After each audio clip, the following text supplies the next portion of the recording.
A paz do Senhor, meus irmãos, Pastor Douglas na voz. Estou passando aqui para gravar mais uma aula, a quarta aula de 66 livros. Hoje nós vamos falar do livro de Números, cuja o nome em hebraico é Bat-de-mar, que significa no deserto.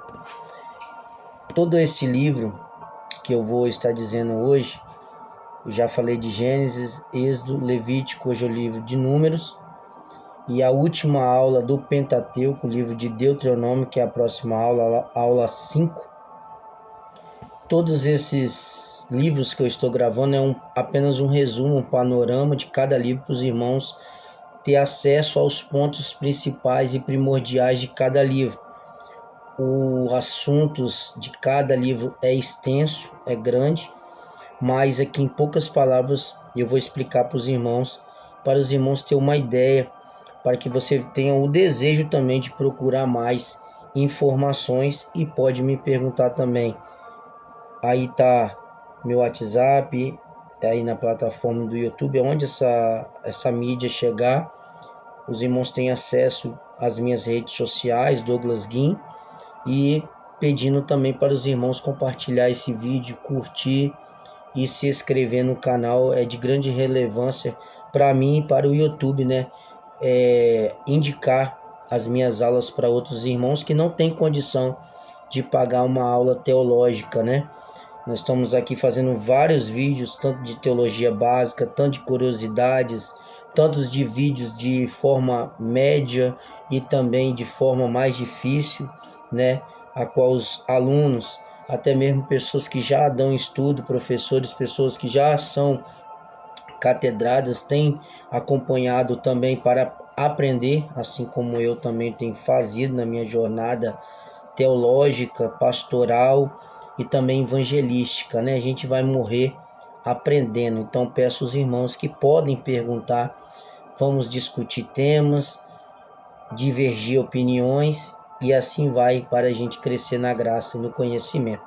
O livro de Números é escrito por Moisés, assim como os 5 primeiros livros ele escreve, e eu quero aqui falar a estrutura do livro. Em 3 grandes partes, esse livro ele é dividido, o livro de Números. A primeira parte é essa estrutura do capítulo 1 ao 10, o censo do povo, por isso o nome Números, ou seja, essa contagem, esse primeiro censo, vai haver mais um censo, mas esse primeiro censo é uma contagem de 20 anos para cima, de homens jovens que poderiam entrar na guerra militar, né? Pessoas que poderiam ali estar, né, no clã de guerra, né? Para poder batalhar por Israel e por Deus, né? A gente vai ver que o povo vai ficar 40 anos no deserto, uma trajetória que eu falei com os irmãos quando eu estava dando o livro de Êxodo, uma trajetória que mais ou menos de 12 a 15 dias andando do Monte Sinai até chegar a Canaã, mas isso foi interrompido porque a murmuração, a incredulidade e a desobediência do povo foi muito grande. Então, desses 12 a 15 dias andando até a terra que Deus tinha prometido a eles, a Abraão, durou 40 anos. Eles rodeavam em círculos e nem sabiam que estavam rodeando em círculos, porque era uma forma de Deus disciplinar para eles aprender quem era o Deus criador que estava instruindo eles. Mas mesmo assim Deus, com a sua infinita misericórdia, continuou ali com eles, e no longo do estudo a gente vai entender porque Deus agiu assim, e a misericórdia dele é grande de geração em geração, de eternidade em eternidade. Então eles fazem essa contagem, e essa contagem é para quem pode se militar nesse grande exército de Israel, porque eram muitas batalhas que eles ainda iam enfrentar ao longo desse tempo até a Terra Prometida. E nós vamos ver depois da Terra Prometida várias e várias guerras, só vai cessar em Davi, né? Davi vai extirpar todos os inimigos de Israel, acabar com todos, né? Então, do número de esse livro, do livro de Números até o livro até a vida de Davi, a gente vai ter muitas guerras, muitas guerras vão ser citadas, livro de Êxodo também, né? Teve a guerra ali contra os amalequitas, né? Que acho que Êxodo 17 vai falar que eles né, lutaram. Josué estava ainda como capitão do exército ainda, e ali Arão e Hur segurou as mãos de Moisés, sustentou para vencer a batalha. E Josué estava lá embaixo com seus guerreiros e venceram a guerra, né? Então, dali para frente até chegar Davi, são muitas e muitas guerras e inimigos. Então, o povo aqui é contado para esta jornada de guerra, né? Deus já sabia, Deus é presciente pelos anos que eles iam passar ali, pela sua incredulidade. Organização das tribos ao redor do tabernáculo, né? A gente vai ver as tribos separadamente no norte, no sul, no oeste, no leste, certinho organizadas. Somente a tribo de Levi não vai ter assim a geografia nesses 4 pontos que eu falei, porque eles foram escolhidos para poder, a tribo de Levi, para poder servir a Deus. Qual era a função dos levitas? Aqui eu separei, eu falei com os irmãos aos vídeos passados sobre os filhos de Levi, né, que vieram através de Gerson, né, que são os Meraritas, os Coatitas e os Gersonitas, né, que vieram através de Levi, né, consertando a minha fala. Através de Levi vieram os Meraritas, os Coatitas e os Gersonitas. Então, essa função aqui dos levitas vai ficar assim. A função dos Meraritas era a parte mais pesada, as estruturas. Então eles vão carregar as tábuas, as barreiras, que eram as vigas, as colunas e as bases, o suporte de prata e de bronze. Precisava de carros de bois, dados por Moisés, para transportar tudo, pois eram peças grandes e pesadas, né? Tá lá em Números 7, verso de número 8, né? Eles vão ficar com a estrutura, ou seja, vão ficar com a área externa. Segundo os coatitas, eles vão ficar responsáveis pelos objetos sagrados, arca da aliança, mesa, candelabro, altares e utensílios, né, do santuário.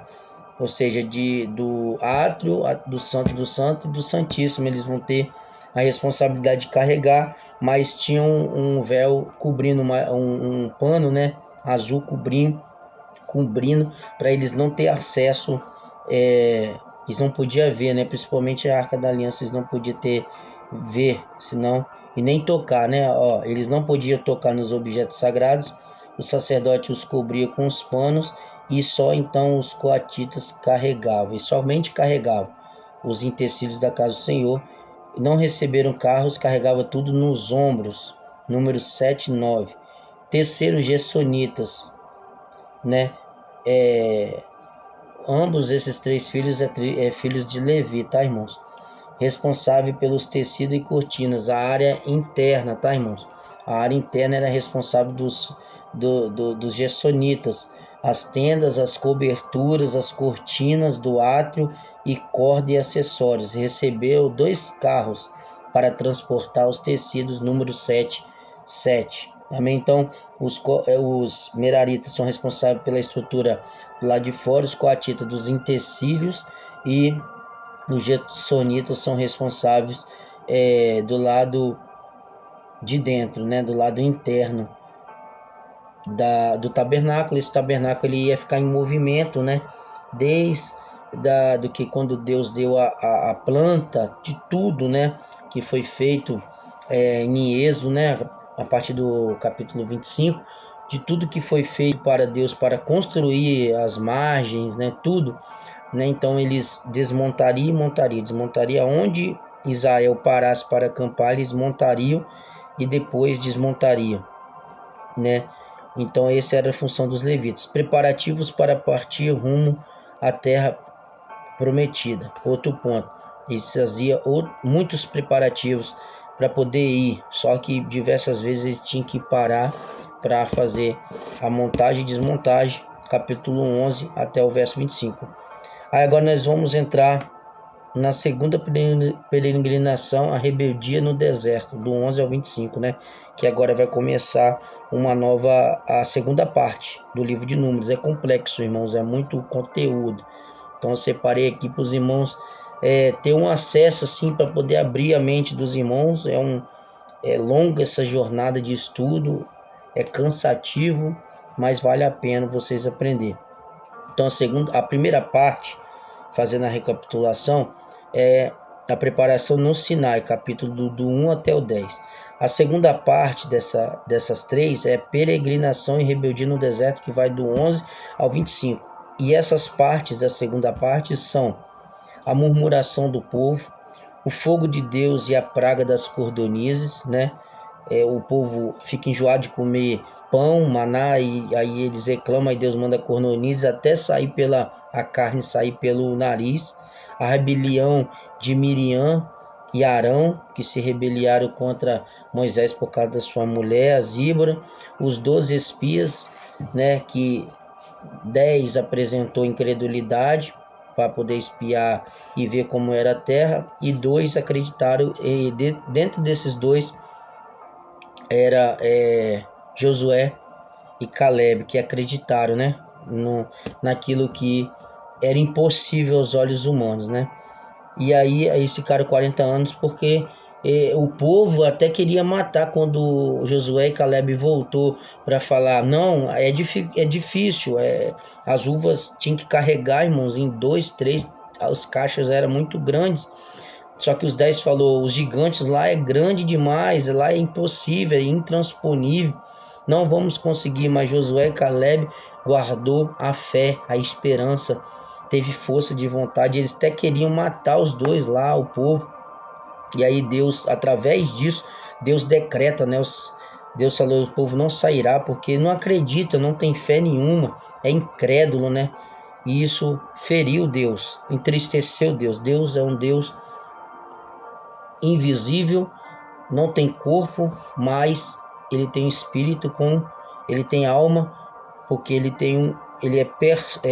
é um espírito com personalidade, como uma forma mais fácil dos irmãos entender. Um espírito com personalidade. O único desses três, Pai, Filho e Espírito Santo, é só Cristo que tem corpo, porque ele veio aqui no mundo. Ele tem corpo, alma e espírito. Mas Deus Pai e Deus Espírito Santo não tem. Eles são espírito com personalidade. Então agora ele fica 40 anos, como eu falei, os irmãos, os motivos, né? Mas foi a partir dos 12 espias, né?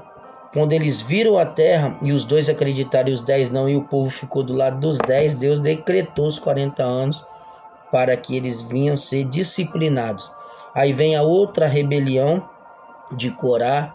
Deus abriu a terra e engoliu 250 rebeldes juntos com Corá.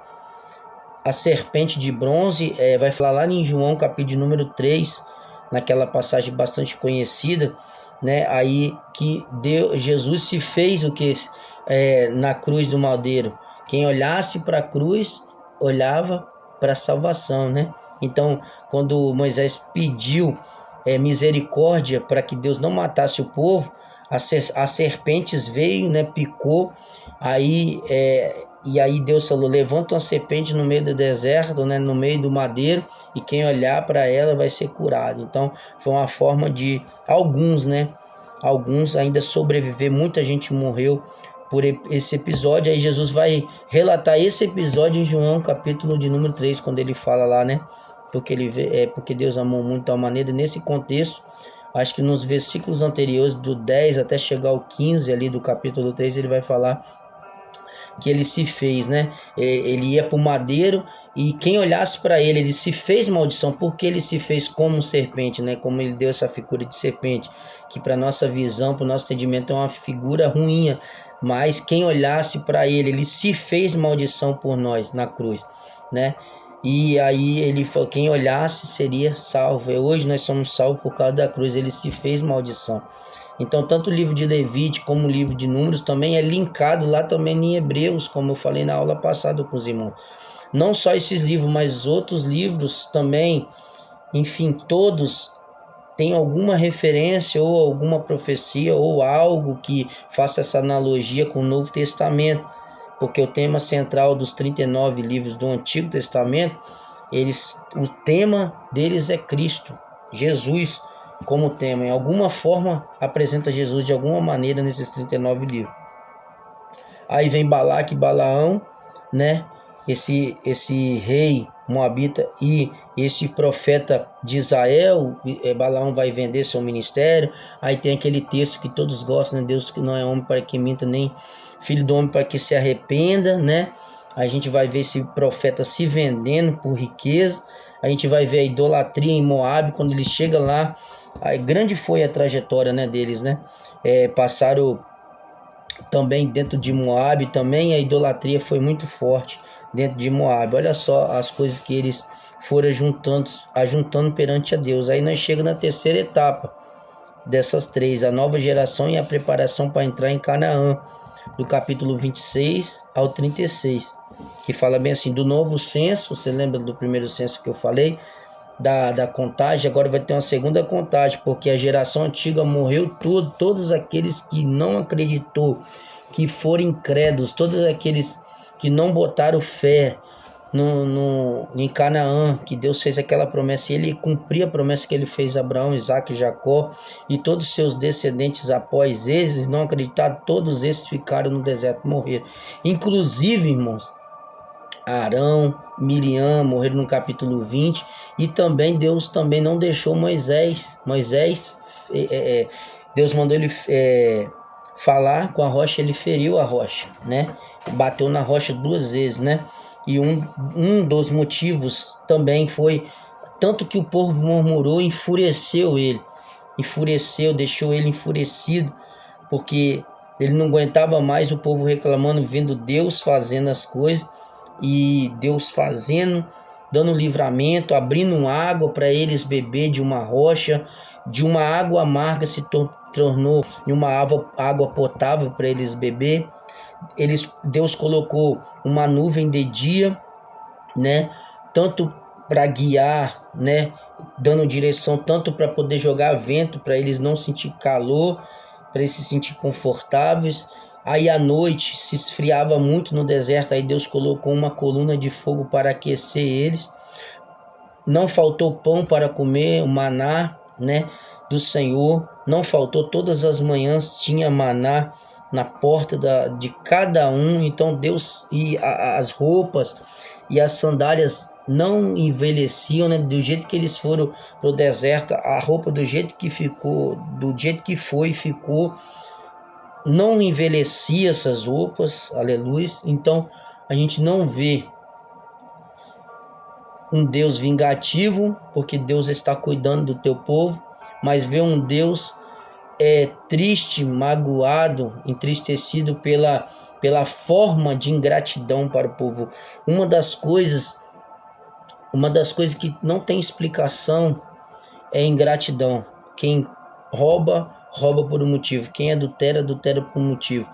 Quem assassina por um motivo. Quem mente por um motivo. Agora, quem é ingrato não tem o que falar. Como você vai retribuir a gratidão por ingratidão? Então Deus, ele decaiu sobre isso, não porque ele pode decair com essas coisas fáceis, essas fragilidades nossas, não. Mas que Deus, ele recebeu, em vez de gratidão, de agradecimento, dar graças a ele pelo cuidado, pelo amor, pela misericórdia, ele foi retribuído por incredulidade, falta de fé, murmuração, amaldiçoação do povo. Então isso tudo virou uma maldição para eles. Ao entanto que lá no livro de Josué, e Moisés também vai citar isso, que Deus por muitas vezes usou seus líderes para falar: nós estamos convocando vocês, ou vocês querem bênção ou maldição, né? Estão convocando vocês. Então o povo escolhia o que eles queriam naquele momento, e muitas vezes eles ficavam amaldiçoados porque eles não queriam obedecer, não queriam viver com as bênçãos de Deus. Mas tem os requisitos, tem as formas. Os irmãos viram na aula de Êxodo e Levítico, que eu falei com os irmãos, de todos aqueles que vão ver ainda o vídeo. Deus padronizou, Deus fez o tabernáculo num lugar que ele ia relacionar, Deus padronizou as formas morais, os comportamentos, as formas de cultuar, as festas e tudo que há para relacionar, para ter contato com Deus, para que a gente venha se comportar também aqui entre nós, um ao outro, formas de comportar com as mulheres agir, a forma de tudo. Deus padronizou tudo para que a gente venha seguir. Deus deu um lugar, o tabernáculo, Deus deu as formas de o adorá-lo, sempre chamando a santidade no livro de Levítico. Sempre Deus buscando o contato de forma simples, humilde, sincera, mas o povo não quis, né? Muitos deles se viraram contra Deus, se rebelaram contra Deus, desobedeceram. Quantas vezes Deus queria matar o povo no deserto e por muitas vezes Moisés se colocou na frente do povo para o povo não morrer, né? Risca meu nome do livro da vida, se o Senhor fazer isso. Senhor, se você for fazer isso, mata eu. Por causa do povo, Moisés ficou fora da terra prometida. E por causa de Moisés, o povo recebeu vários e vários livramentos. É forte. Deus anulou várias vezes sentenças por causa de Moisés. Né? Que os povos vão falar? A promessa que o Senhor fez a Abraão, Isaac e Jacó, se o Senhor destruir isso tudo. Foi um conselheiro de Deus. Isso é forte, irmãos.